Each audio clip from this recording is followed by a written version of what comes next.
Programa ADV Jus. Oferecimento Qualisystem Informática. Automação e serviços para a área do direito. 3234-2720. Olá, meus amigos do ADV Jus. Chegamos com mais um novo programa e a nossa praxe é já ir te agradecendo por nos acompanhar sempre aqui na TV RP Canal 9 da NET, nas redes sociais, no Face, no Instagram e também no nosso site que está maravilhoso, é o advjus.net. Muito obrigado pela companhia de sempre, ok? Hoje nós vamos apresentar para você o ADV Jus interativo, aquele formato que você já elegeu como favorito. Eu também gosto muito. Nós vamos, portanto, ter várias participações no programa de hoje. Por isso mesmo, peço que você fique aqui. O ADV Jus já está no ar.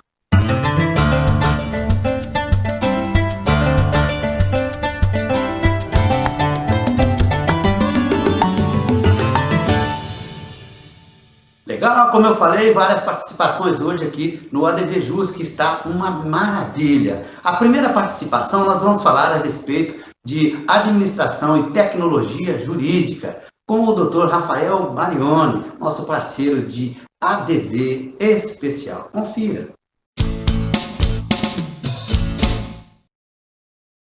Olá, hoje falarei a respeito da Lei Geral de Proteção de Dados e os impactos na gestão financeira. Seguramente, a LGPD, aprovada com o propósito vital de regulamentar o tratamento de dados pessoais, trouxe 3 novos desafios para a gestão financeira. E no tocante a esses novos desafios para a gestão financeira, o esforço é semelhante para todas as corporações. O primeiro deles habita na coerente e efetiva aplicação dos investimentos, a fim de evitar desperdícios quanto à adequação de todos os procedimentos das empresas às exigências da LGPD. O segundo ponto, afeta ao gestor financeiro, está em redobrar a atenção quanto à gestão dos recebíveis com o fito em evitar a inadimplência. A inadimplência ocorre quando há o descumprimento de uma obrigação após sua data de vencimento.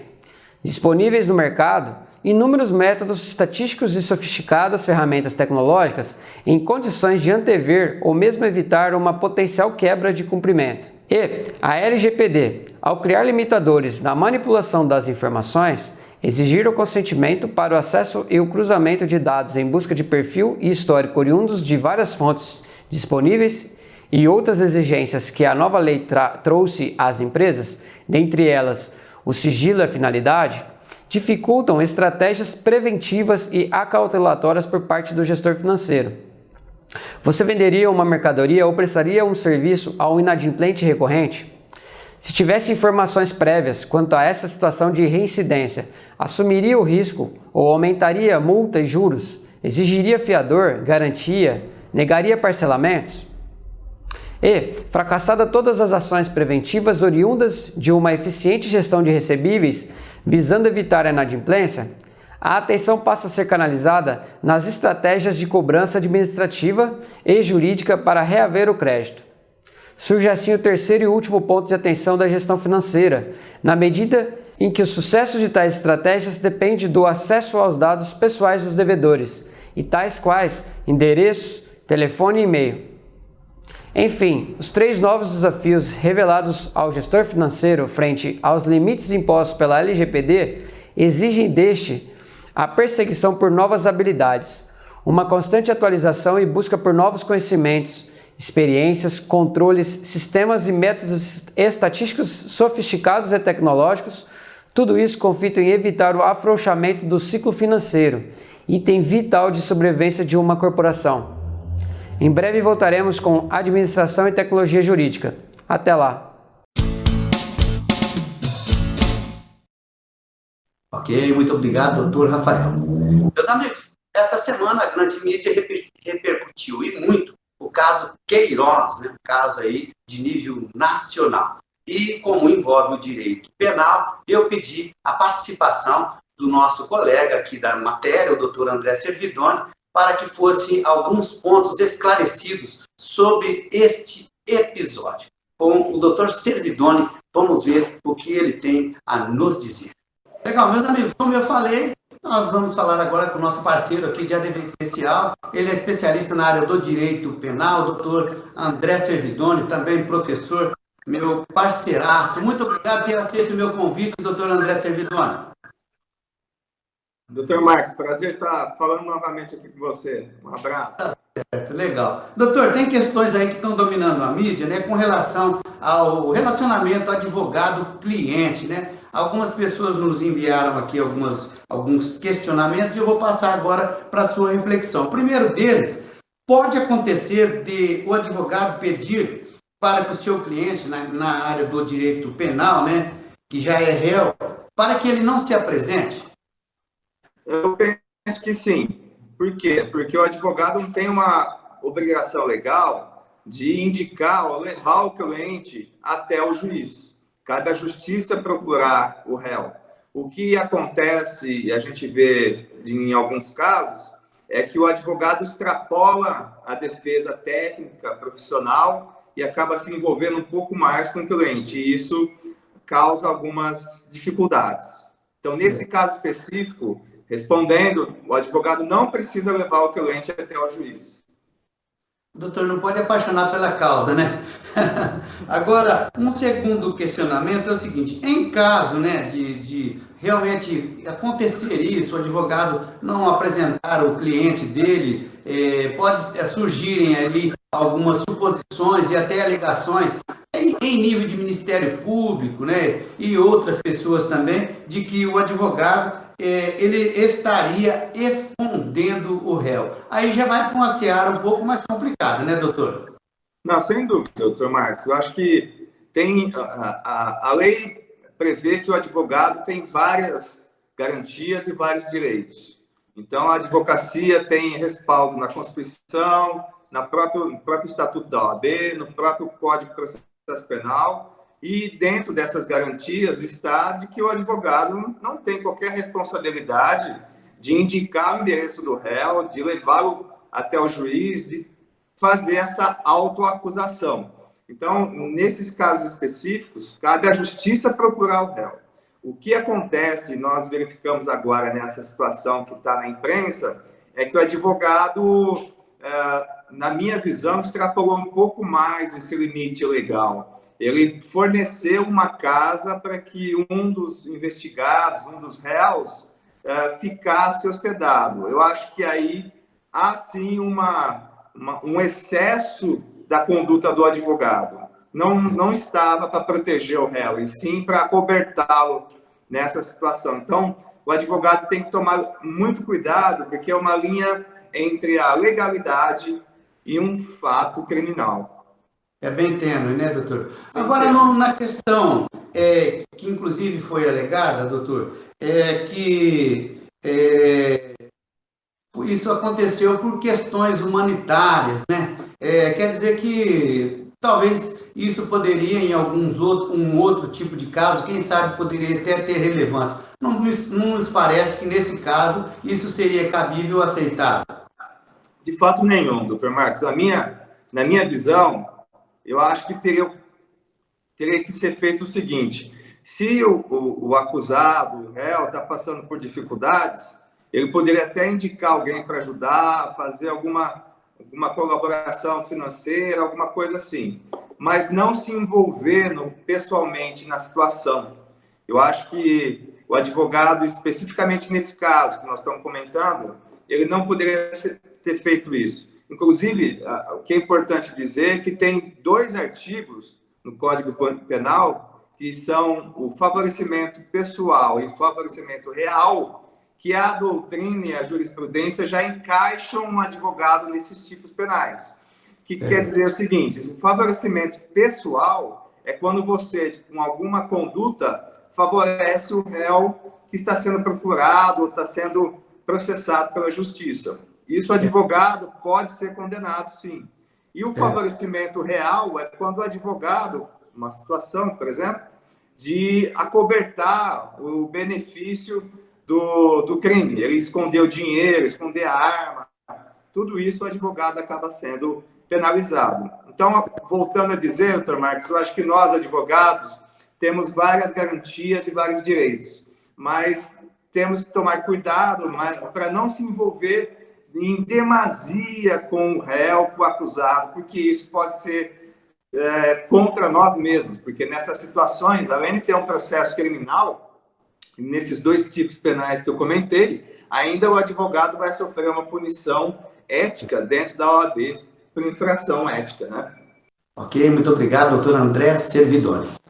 Existem muitas pessoas, muitos colegas, juristas, que apontam a ocorrência de uma politização dentro do judiciário.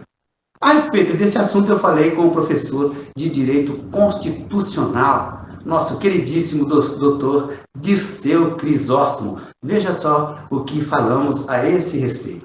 Agora, a confirmar, né, professor, ainda que remotamente, a possibilidade que alguns falam aí de uma possibilidade, ainda que remota, lá de um surgimento de uma ideia de impeachment.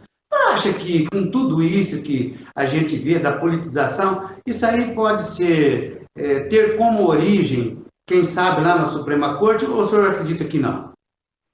Eu, no momento de agora que nós estamos conversando, não vejo essa possibilidade.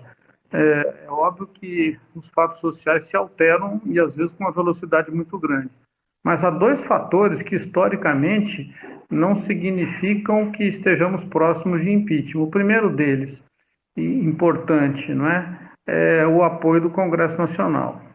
Os dois presidentes que deixaram os cargos por processo de impeachment não tinham um relacionamento adequado com o Congresso Nacional. E porque não formaram as suas bases de sustentação política, acabaram sofrendo o processo de impeachment. Não é sem razão que o presidente se aproximou do chamado Centrão, não é?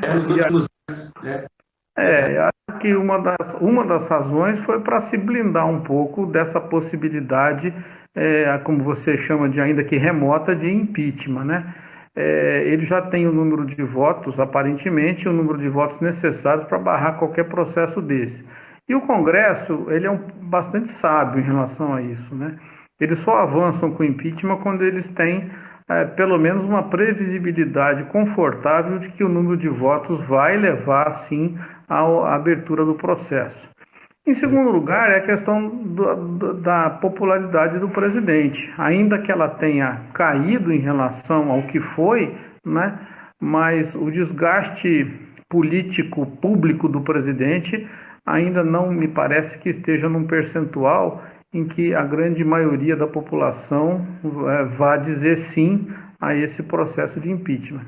Isso, historicamente, a junção desses dois fatores, historicamente, é que levam ou não ao processo de impeachment.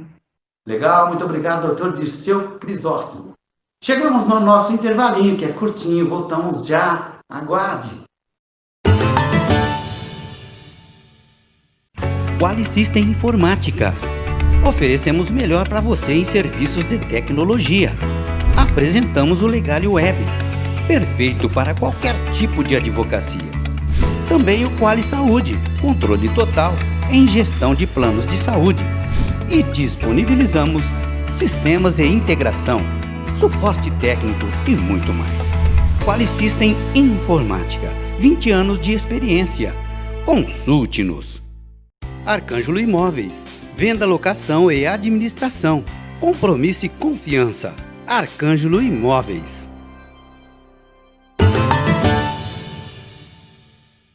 Ok, voltamos então com o ADV Jus de hoje. Nós estamos com a pauta aberta. Estamos apresentando para você o ADV Jus interativo. Nesse instante, eu chamo para a participação conosco aqui no ADV Jus TV de hoje, nosso parceiro de ADV especial, Direito Condominial, com o Dr. Márcio Espínculo. Veja.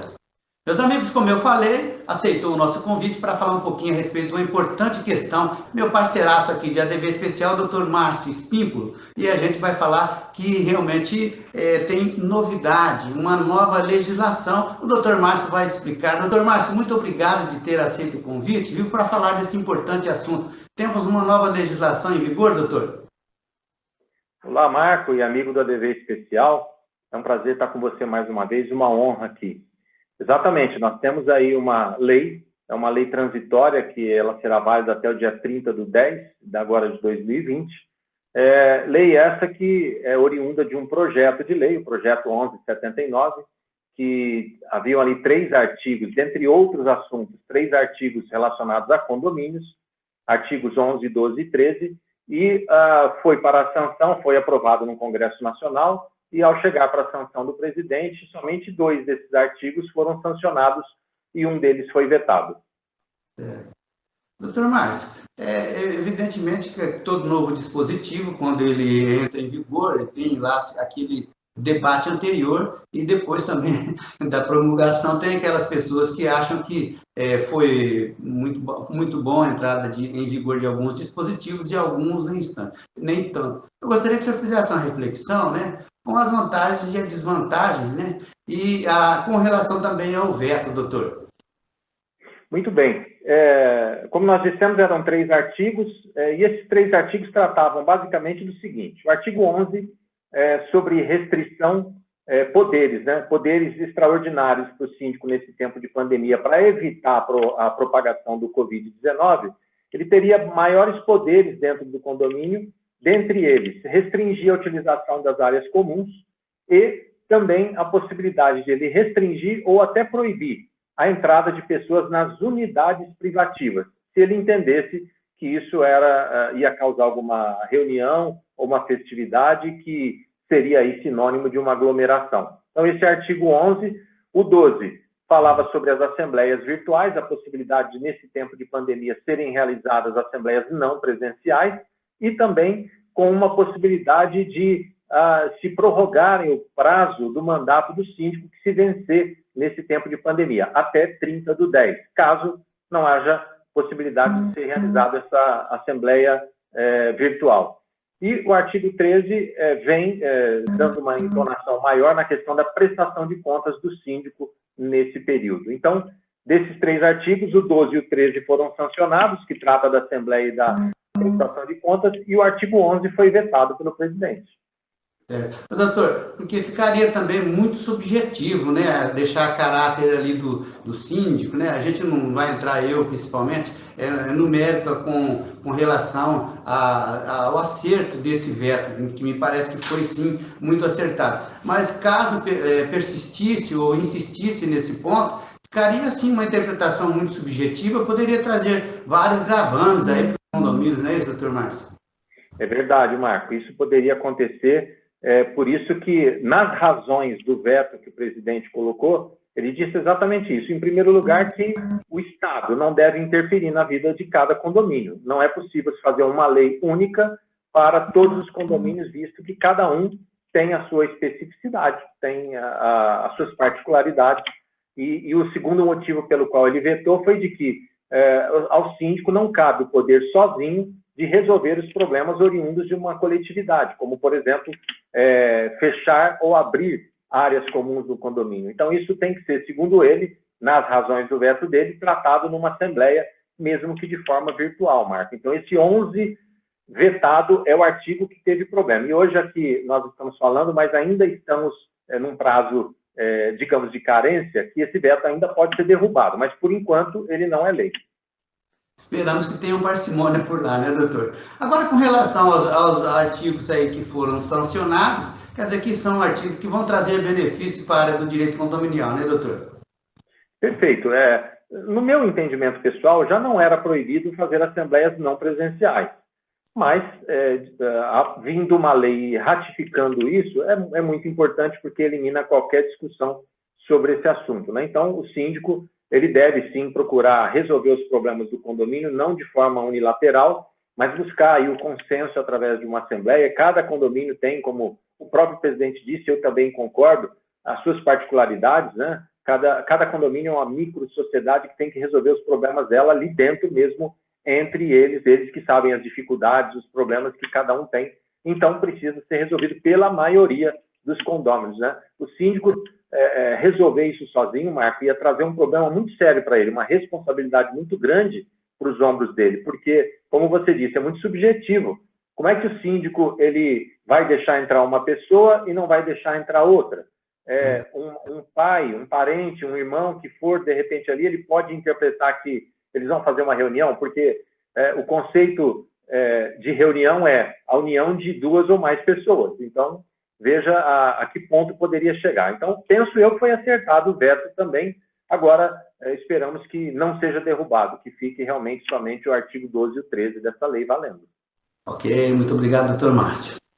Momento importantíssimo, olha só que chique. Em podcast, a participação é de direito ambiental, com o especialista da matéria, o doutor Fabrício Martins Pereira. Confira.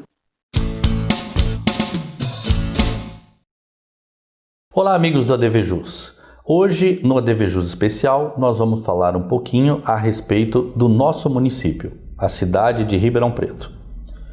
Vai se aproximando as eleições, nós vamos ouvindo falar das propostas, elas começam a chegar para soluções a respeito das questões ambientais do nosso município. Infelizmente, o que acontece em Ribeirão Preto não é para festejar, mas sim para entristecer.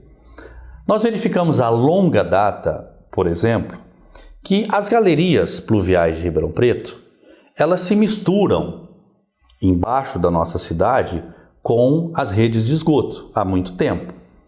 Então é uma grande falácia na realidade dizer que nós temos quase 100% do nosso esgoto tratado. Nós temos quase 100% do esgoto considerado, do esgoto conhecido. E são problemas antigos que entra governo, sai governo, não se resolve, não se melhora. A gente verifica, por exemplo, que Ribeirão Preto não tem uma política eficiente em execução de separação do lixo para reciclagem. Ora, uma cidade com mais de 700 mil habitantes, você não ter uma separação correta com uma reciclagem moderna daqueles materiais recuperáveis, aqueles materiais reaproveitáveis para reuso, é um absurdo muito grande. Então nós devemos ficar atentos, sim, no nosso município com relação a todas as carências e exigir das autoridades instituídas prestar atenção nas pessoas que nós elegemos e prestar atenção principalmente na tutela do meio ambiente, se está ou não sendo exercida de forma correta. Daí entra o advogado que trabalha com a área ambiental no sentido, sim, de proteger os seus clientes em posições de auto de infração, regularização ambiental, licenciamento e tudo, mas sem perder de vista efetivamente o que tem sido feito de prático em prol da nossa sociedade, da nossa cidade e do bem-estar de todos. Eu vejo os colegas aqui novamente no próximo ADVJus Especial com Direito Ambiental. Até lá!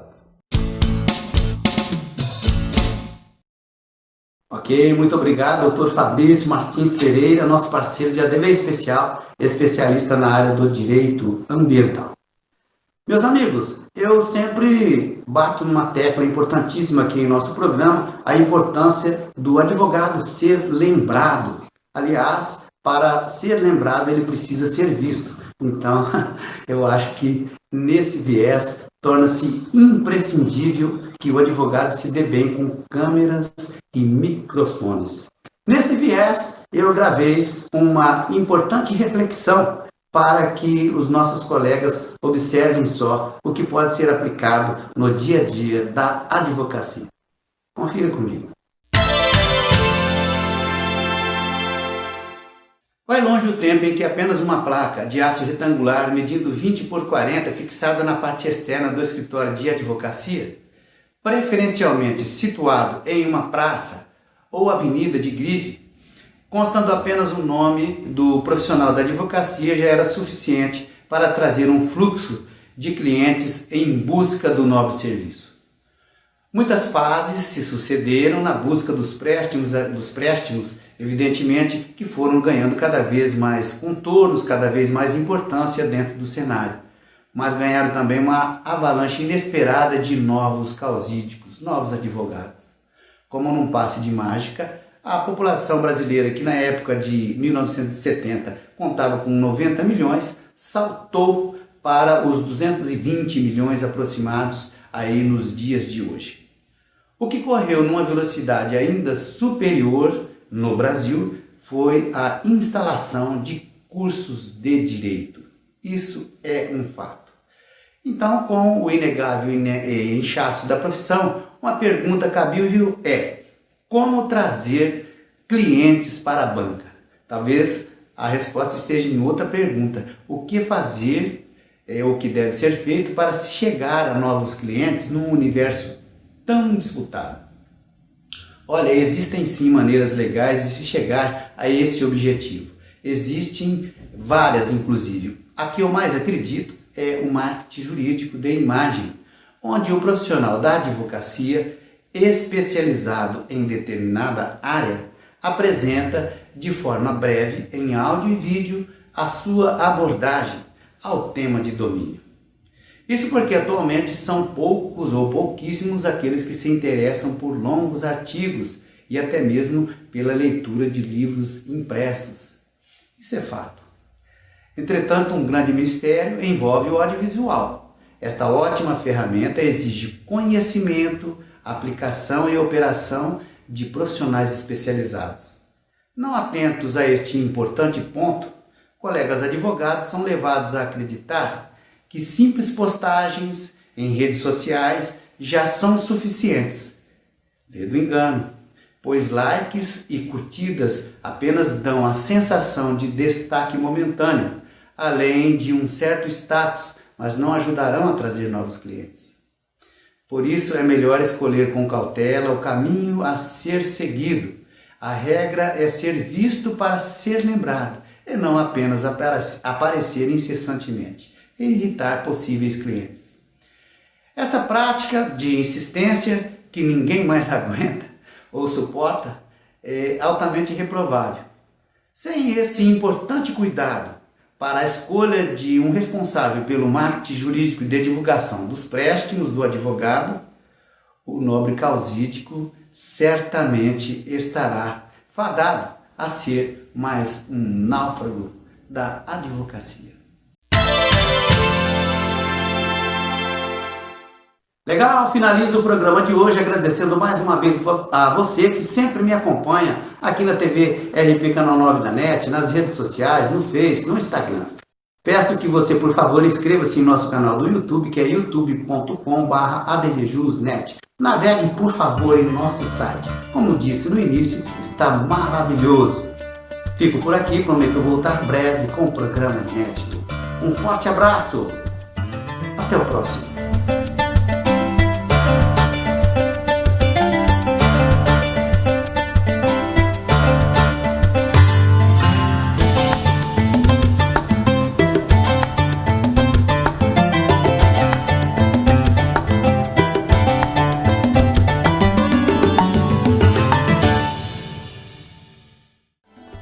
Programa ADV Jus. Oferecimento Qualisystem Informática. Automação em serviços para a área do direito. 3234-2720.